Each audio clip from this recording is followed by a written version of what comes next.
大家好，我是阿胖。今天花了5块钱买了一把豆角，就用它分享一道非常好吃的家常美食。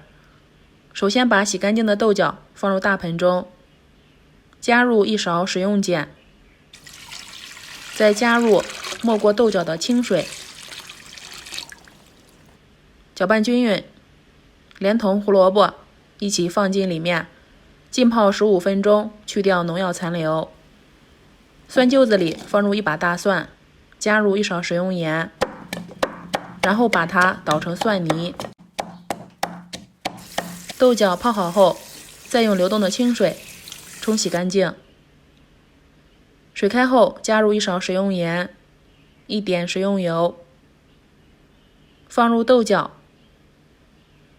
把豆角全部没到热水里，烫上2分钟，豆角变色，给它控水捞出，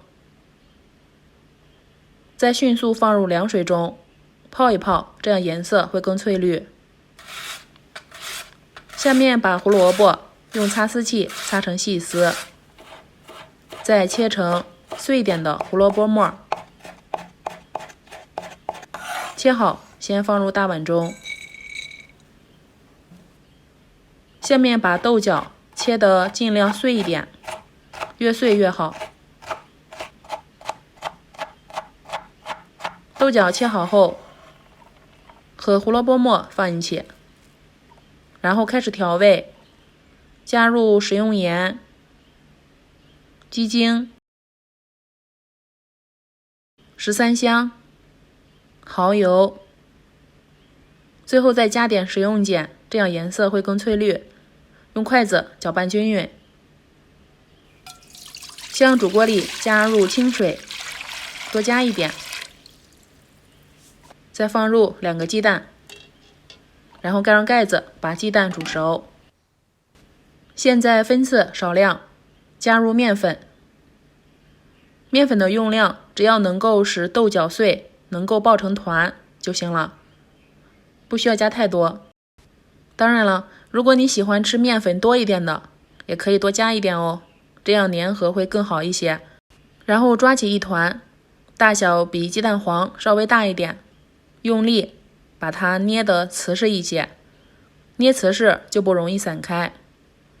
像这样，再用拇指放在虎口处，给它旋出一个小窝窝，像这样的造型非常可爱。然后放入不粘笼垫上，每个窝窝之间还要留点空隙。